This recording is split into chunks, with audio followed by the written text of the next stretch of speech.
And we are back inside Madison Square Garden, where on Saturday, the 140-pound title will be on the line when Richardson Hitchins takes on George Kambosos Jr. IBF gold at stake between these two men. I'm Chris Mannix. He is Sergio Mora. He's the fighter. I'm the writer. Sergio, I know you love being in New York. I mean, if you could get in on Sunday for New York Fight Week, you would. Have you been enjoying your New York experience so far? Love the food, love the people, love the environment. There's always something to do. There's always a bar to go into and quality food. I love the City of Lights. I love New York City. You just go, I mean, what have you had? Sbarro, Starbucks? No. Times Square? No, listen, I go to the mom and pop stores and they always have the best food. Those bodegas, great Mexican food. All right, well, I don't even know how to transition from that one. We have a guest on the show coming up a little bit later. George Kambosos Jr. will join us. George, just 4 years ago, was here at Madison Square Garden, upsetting the odds, defeating Teofimo Lopez to become the undisputed champion at 135 pounds. He is back at MSG, taking on Richardson Hitchins, trying to defy similar odds, Sergio. We're going to talk to him about his preparation for this fight. We're going to start the show talking about the big news this week, and that is the Canelo Alvarez-Terence Crawford fight is officially set. After a lot of back and forth about the promoter, about the venue, about the broadcaster, we've got a done deal. Canelo against Crawford, September 13th, live on Netflix. I mean, how do you feel now that the fight is official? Are you as excited as a lot of people in boxing are about these two guys matching up? If you're a boxing fan, if you're a fight fan, you have to be excited. Now, these are two alpha, these are two predators, two pound-for-pound elite champions, undisputed champions that have been at top of their game for so long. And anytime that, you have fighters that have been, so successful in one weight division, they have to move up. They have to either go down in weight or they have to go up in weight. So look, Crawford has to move up in weight. He's been undisputed in two other weight classes. Now he's attempting greatness to try to do it in a third weight division. Canelo's the top dog at 168. We've been seeing Canelo, lose a step, fall a step behind, not being the fastest, not being able to cut off the ring like he did in his last fight against Willem School. So there's disadvantages there. There's holes in the armor of the great Mexican fighter there that I think Crawford could expose. But it's still an interesting fight. It's a mega fight. It's going to be one for the ages. So I'm excited about this fight. I think it is arguably the most marketable fight that you can make in boxing. Terence Crawford, undefeated, multi-division undisputed champion. Canelo Alvarez, still the biggest box office star in the world. My question, though, coming into this is, as excited as I am that these two guys are matching up, is it going to be a good fight in the ring?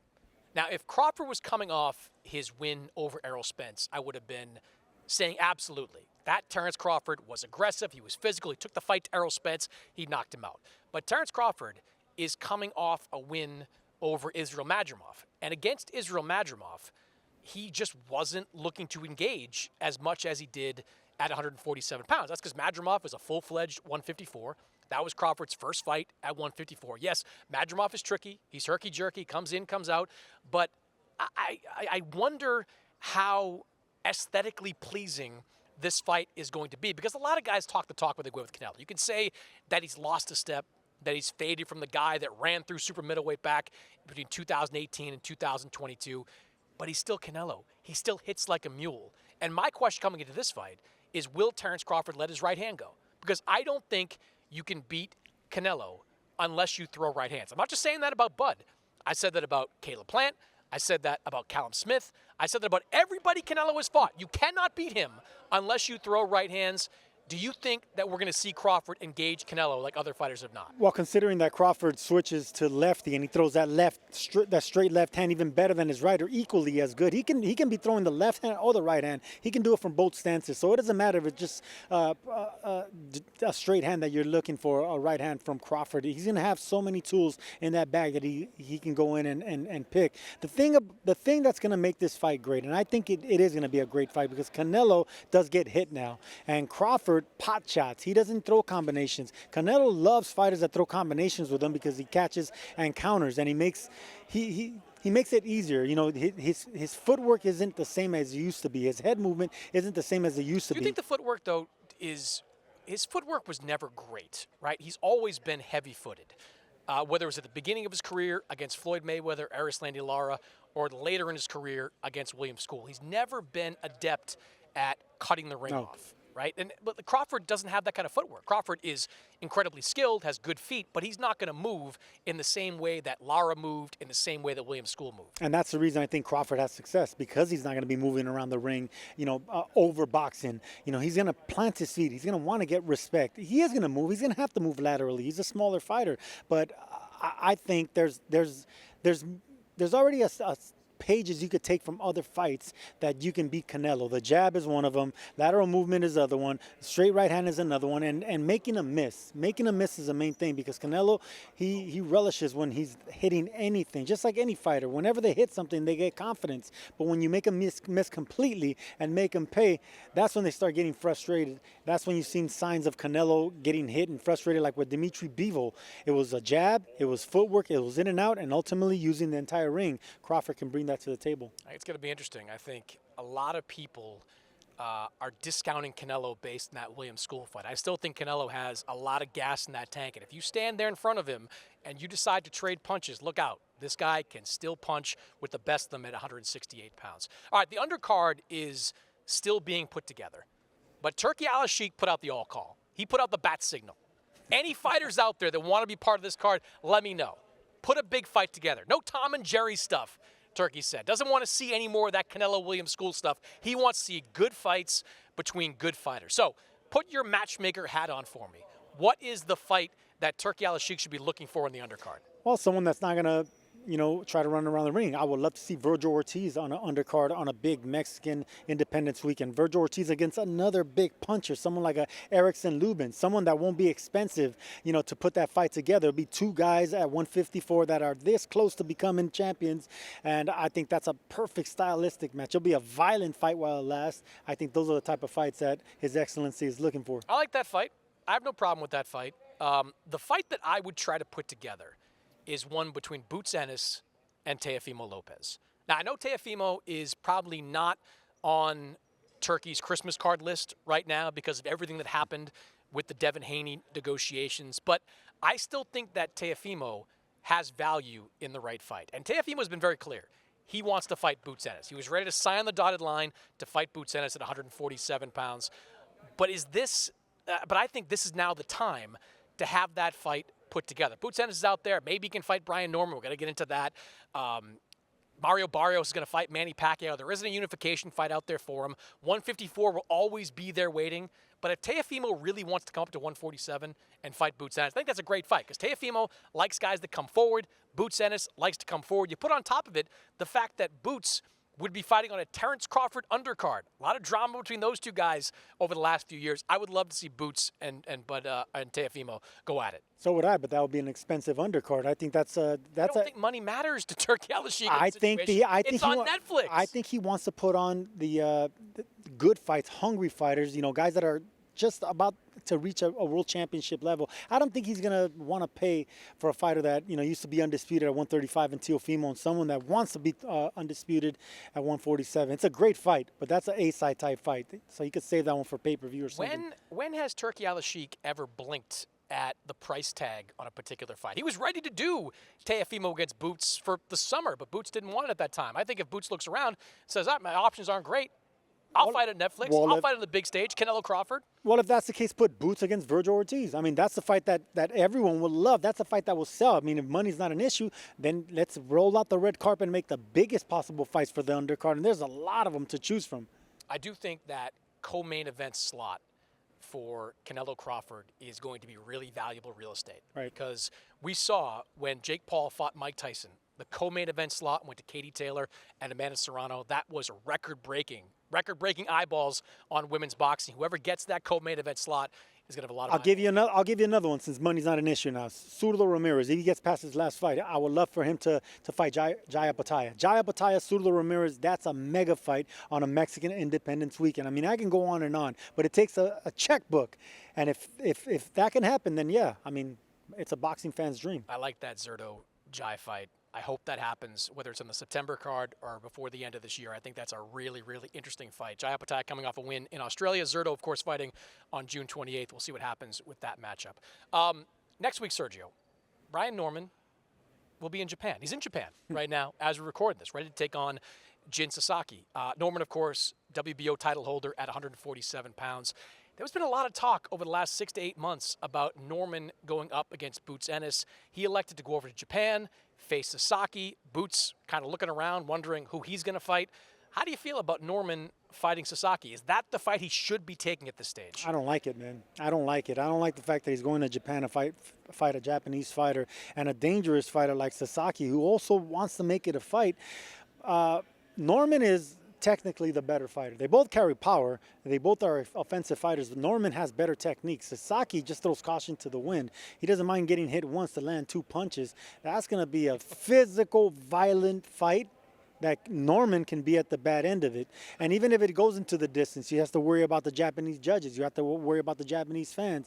So it's a tricky fight. It reminds me of when Alfredo Angulo fought James Kirkland. They were both at their peak. They were both at their absolute peak when they were fighting on a big network. And they fought somewhere in an obscure card in Mexico. It was a great fight, a violent fight, but it took away from both their health, both their careers. They were never the same after the fight, and no one got to enjoy it. It was just not a big fight. I think this is going to be, it has a potential to be something similar. When we go to Japan, it'll be a great fight to watch, but not many eyeballs around the world got to see it. I think the danger for Norman is that by not taking a Boots Ennis fight this summer, a Boots Ennis fight might not ever be there. I mean, we know that Boots, the clock is ticking on his time at 147 pounds. Whether it's 1 fight, 2 fights, he's gone, going up in weight, the challenge for world titles at junior middleweight. If Brian Norman, by not taking this fight, Brian Norman's rolling the dice and hoping that Boots Ennis is still there later on this year for a title unification fight. Because if Brian Norman doesn't, if Boots decides to move up, what's left out there for Brian Norman at 147 pounds? Like, Manny Pacquiao's not going to fight him if he beats Mario Barrios. Mario Barrios probably is going to fight him. And even if he did, there wouldn't be a huge pot of money out there for him. Does he fight for another vacant title? I mean, the money that he might be leaving on the table by not pushing forward with that Boots Ennis fight now, it's probably going to be significant if Boots decides to move up in weight. Look, man, if you can't get another fighter, another champion with a big name to actually face you, then keep knocking out guys, the next guy in line. Knock out contenders. Knock out anybody they put in front of you. Become a ticket seller in your hometown. Keep fighting down south in the East Coast. It's fine. You build your name. You build your marketability. Is it a duck? No, it's not a duck. It's not a duck? No, that's not a duck. If he doesn't get Boots Ennis, you're going to call it not a duck. Not a duck, because he's not big enough to be avoiding people. He's not big enough. Norman still hasn't made his name there. He's a dangerous fighter that's unknown still. I think Boots was right there. He was calling out everyone. That was a duck, but the other one wasn't a duck. I would be really disappointed if we don't get Boots Ennis versus Brian Norman in Philadelphia, because I think that's a event that sells out the building in Philly. Draws a huge crowd, a lot of energy in that building. Norman brings some of his fans up from Atlanta. Look, I'm sure he's being paid really well to fight Jin Sasaki. I just don't. I don't care. Like, I don't care about nobody in the U.S. is going to watch it. It's going to be on like 1 o'clock in the morning, 4 o'clock in the morning, really early. And yeah, maybe the money's good, but there's a lot of downside for all the reasons you just laid out there. If he misses out on a fight against Boots Ennis, I think that's something we're going to be talking about when it comes to Brian Norman for some time, because I just don't really see great options for him out there. That's the risk, that whenever you're so willing to fight anybody anytime, and Brian Norman's one of these guys that, all right, I'll fight him next. I don't care if he has a power punch. I don't care if he's fast. I don't care if I have to fly to another country. That's Norman. Yeah, it sounds great, but if you lose and you take 2 steps back, not only in pay but in position, and have to wait for another year or 2 to get that opportunity, that's when you realize you made the wrong decision. All right, let's talk about the main event of the card we're going to be calling on Saturday. Richardson Hitchins going up against George Kambosos, IBF 140-pound title on the line. We just saw the press conference moments ago, recording this right after that press conference. And that press conference, Sergio, it had some spice. Yeah, George Kambosos going at it with Richardson Hitchins, the 2 trainers going at it, family members going at it. Bill Haney was in the crowd. He was going at it. It seemed like chaos was breaking out at that presser. What did you take away from the last press conference for this fight? Loved it. And you know who loved it the most? Eddie Hearn. You seen the big smile on his face? Normally it's Eddie Hearn that has to carry the press conference, that has to do all the talking, and he's a brilliant promoter. But this time it sold itself. Sold itself. Kambosos is a master promoter. He's been on this stage in this very venue. He knows how to sell a fight. Hitchins is a hometown New Yorker. He's going to have the fan base. He knows, he's been relishing and dreaming about this moment, and he's coming into this moment as a world champion. I love the fact that they got so not violent, but physical. You know, the words were being thrown out there, and it just brought it up a little, one notch better in excitement for this fight, and it's going to sell more tickets. So 4 years ago, George Kambosos was right here in this building and defeated Teofimo Lopez. Upset the odds. I think it was a 13-1 underdog in that fight. He is facing similar odds once again against Richardson Hitchins. I think he might be in for an even tougher fight against Hitchins, because this is a fight at a weight class that George isn't all that comfortable with. He's only now in his second fight at 140. He's moving up from lightweight, and he's going up against a guy that's really disciplined. Like Teofimo, he got a little wild in that fight against George 4 years ago. Yeah. Richardson Hitchins doesn't do that. Richardson Hitchins operates behind a really stiff jab, throws right hands directly behind. He's almost robotic, and I say that as a compliment. Like he's very, very reliable with his punch output. What does George have to do to upset the odds once again? Robotic's not the word. I think he's programmed. I think Hitchins is programmed to follow a game plan from beginning to end, and he follows it brilliantly. He executes, all right? So I don't think he's robotic. I think Kambosos, in order to beat and disrupt that program, he has to get Hitchins out of his comfort zone. And we saw Hitchins get out of his comfort zone in character right now. I mean, he got a little bit flustered. You know, he got upset. You want to see an emotional young fighter get out of there, because that's when an old bull, someone like Kambosos, can get him to do what you want him to do, and that's fight. I don't want you to box. I want you to fight, because all the advantages, all the physical advantages are going to be with Hitchins. I mean, 6 inches in reach, 1 inch or maybe even 2 inches in height, and the fact that he's just fresher and hungrier. Hitchins is the real deal. Kambosos is going to have to really use his mind games, use foot feints, use angles, and he's going to have to catch him early, because if he catches him early, then the embarrassment that Hitchins, you know, he doesn't want to get embarrassed in his hometown. He doesn't want to get hit in his hometown. He doesn't want to fall behind on points in his hometown. That's when a fighter comes out of character, and that's where Hitchins can make a mistake. So I think that's what Kambosos is going to need to do. I think that Kambosos has to make this a street fight. Like, if I'm George Kambosos and I'm preparing for this fight, there's probably 2 major events that I'm probably watching. I'm watching the championship win against Liam Paro, and I'm watching the previous fight against Gustavo Lemos. If I'm George Kambosos, I am deleting all YouTube links to the fight against Liam Paro, because I don't want to fight anything like the way Liam Paro did. Liam Paro had a little bit of success early on, built himself a little bit of a lead, first 4 rounds, maybe he was up 3-1, and then he just got outworked. You know, Hitchins settled in, started working behind that jab, just dominated the fight, you know, for the last 6, 7, maybe 8 rounds of the fight. If I'm Kambosos, I'm looking at that Lemos fight, and I'm saying, all right, maybe I'm not exactly like Gustavo Lemos, but I can fight that style. I've got a good overhand right. I can go to the body. I can mix it up. I'm already playing mind games with this guy. I've already got this guy breaking 50 grand out of his man purse or whatever he had around him. Satchel. His satchel. I like a good satchel. He had him taking money out. You know, his trainers trying to throw a chair at Jim Kambosos. A lot of bad blood between these 2 teams. But if I'm Kambosos, I got to try to take advantage of that, because if he gets into one of those disciplined boxing matches, he's going to lose 11-1, 12-0 maybe. Like, this could be as lopsided a fight as you can get in the sport of boxing. If I'm Kambosos, I've got to make this a street fight one way or the other. You don't think that Kambosos tried to make it a street fight with Haney in those 24 rounds that he did, and Haney refused to let him into a street fight? But Haney never got into it with him the way this. You know, it's very difficult. It all comes down to personality. It all comes down to what type of fighter are you, what type of temperament you have, what kind of character you have. We know Kambosos will love a street fight. Hitchins doesn't have that. Hitchins is a strict boxer. He's a guy that's going to follow a game plan. He's happy just pot-shotting you with a jab. He wants to use his advantages, the height, the reach, and his pedigree as an amateur. He's not going to get into a fist fight with Kambosos, because that's just going to be his downfall. So just eliminate that from the Kambosos game plan. Kambosos is going to have to make it strategic. He's going to have to pick his spots and moments, use the loop and shots, outwork him on the inside, even back up sometimes. You know, you always have to be on the front foot, because that's where Hitchins is going to line you up with the straight shots. Be on the back foot. Let Hitchins come to you. You can start doing that. Then you can break him out of his comfort zone and run him into some shots. But it's not just going to be, you know, balls to the wall, going forward and trying to make it a physical fight, because that's going to actually work against Kambosos, believe it or not. I think one variable, too, is the weight cut of Richardson Hitchins. When we saw him at the press conference, he's obviously struggling to get down to 140. 140 is tough for a guy that big. And when he fought Lemos, he had a bad weight cut, and he attributed that performance to the weight cut. He also has the 10-pound rehydration you got to deal with Right. the IBF. That's problematic for a guy that big.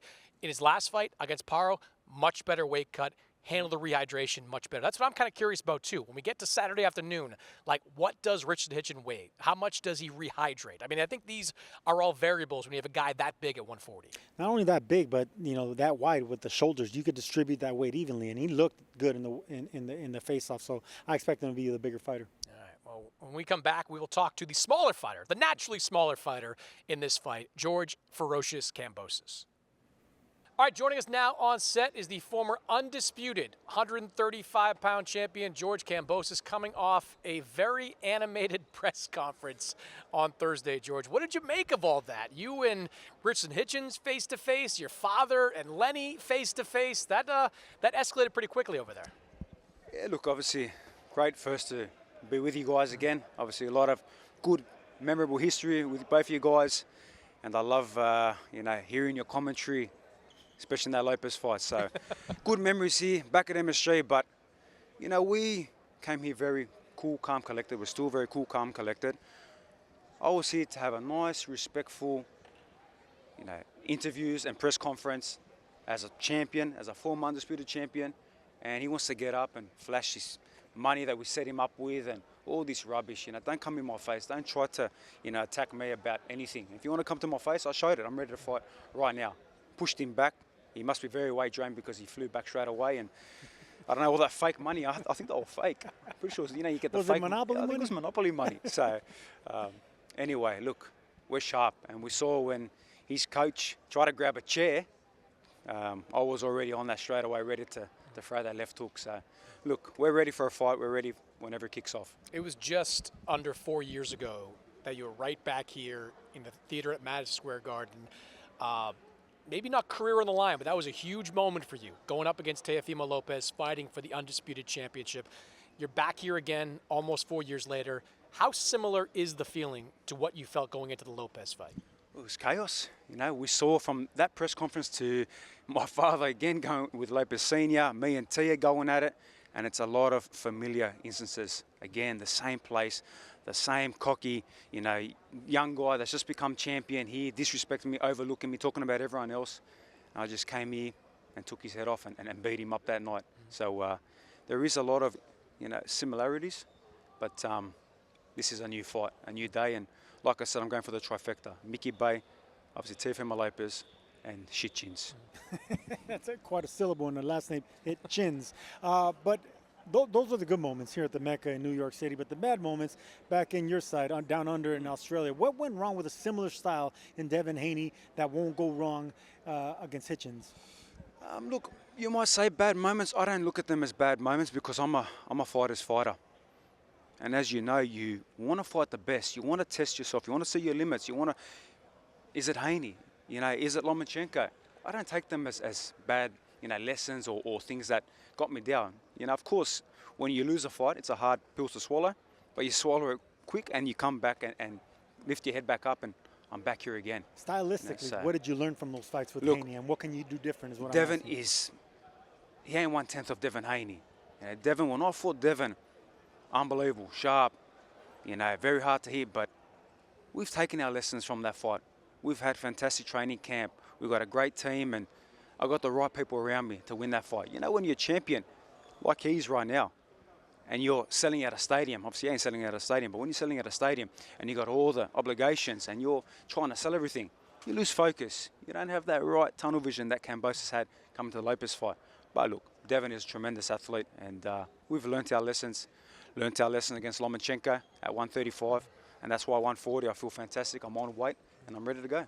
Look at the last two fights that Hitchins has been in.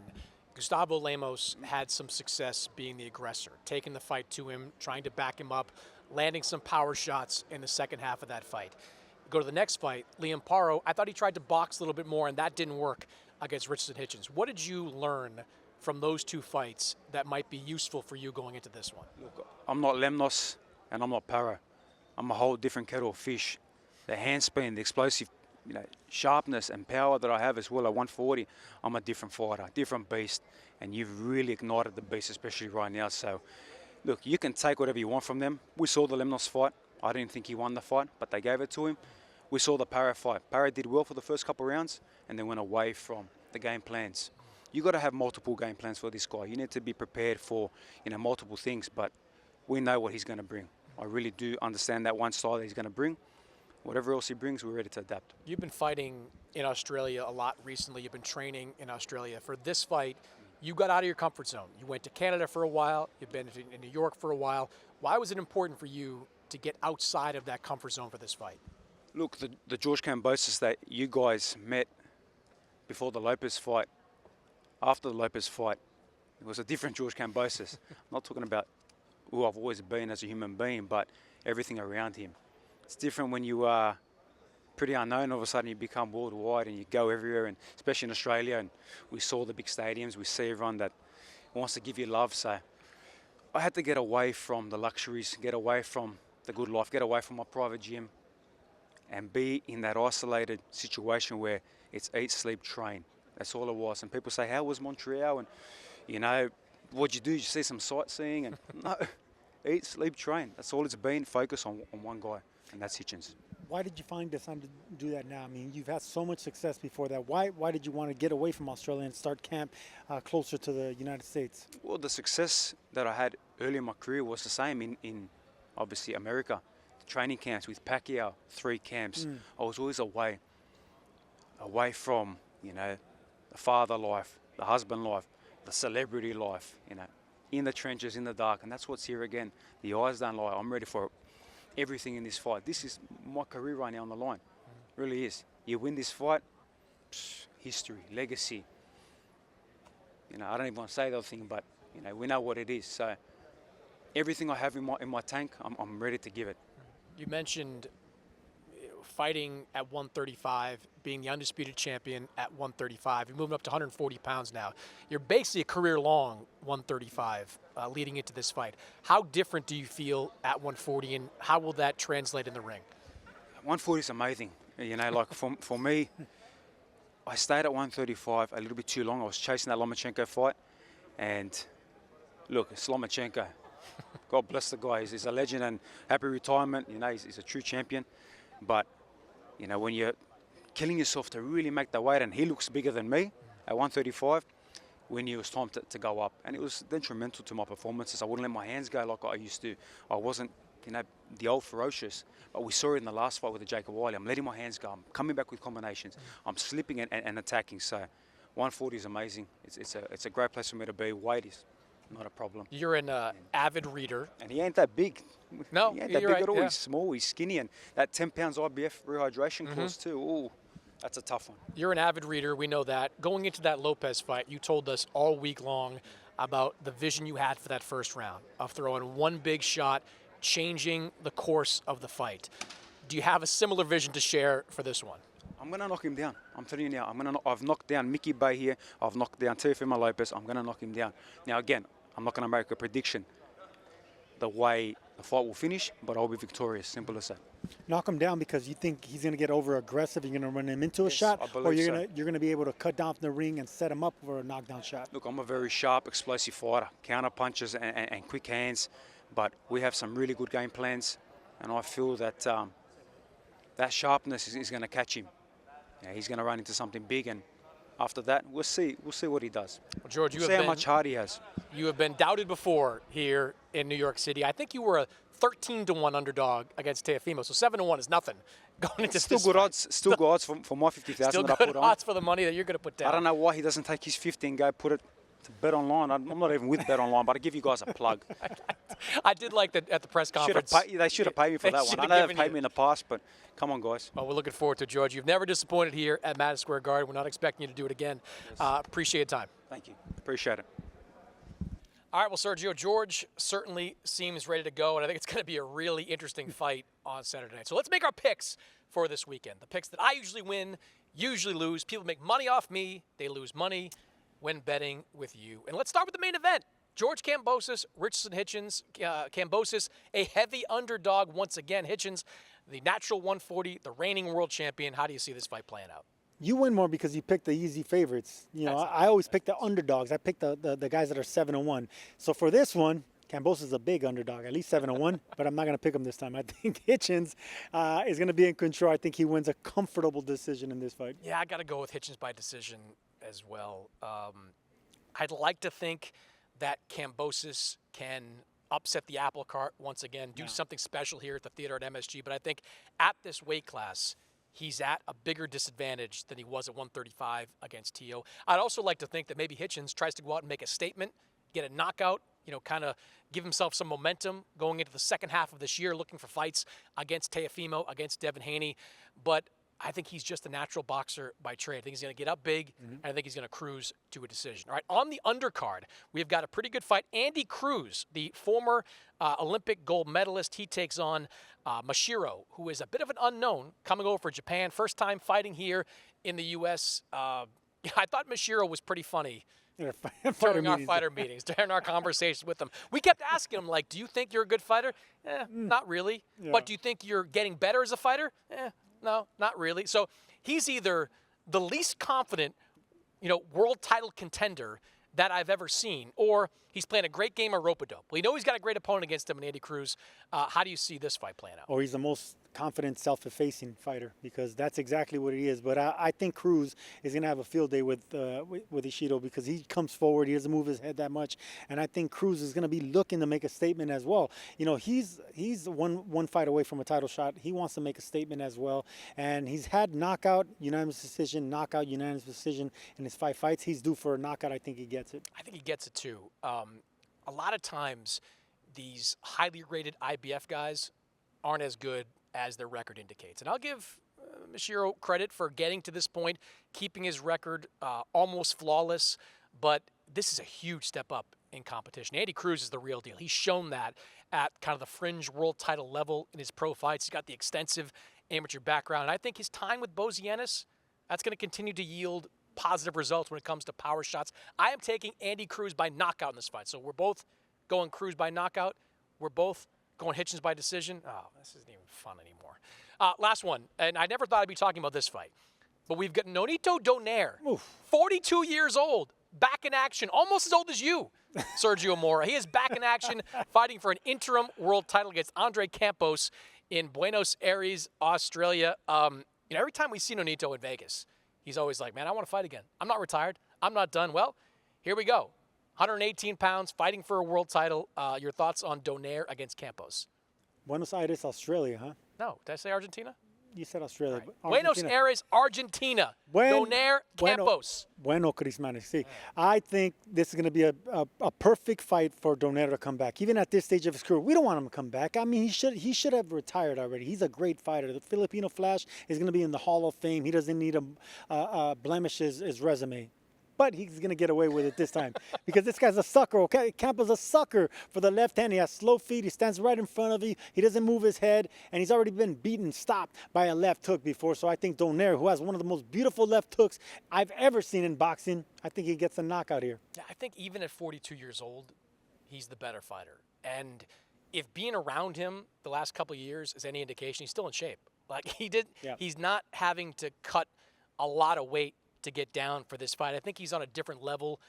And even from what I saw in his last fight, I still think there's something left in the tank for Nonito Donaire. Now, I know why he's doing this, because he wants to get a full world title and he wants to get a shot at Chocolatito Gonzalez. Like, that is the home run fight, the money fight for Donaire.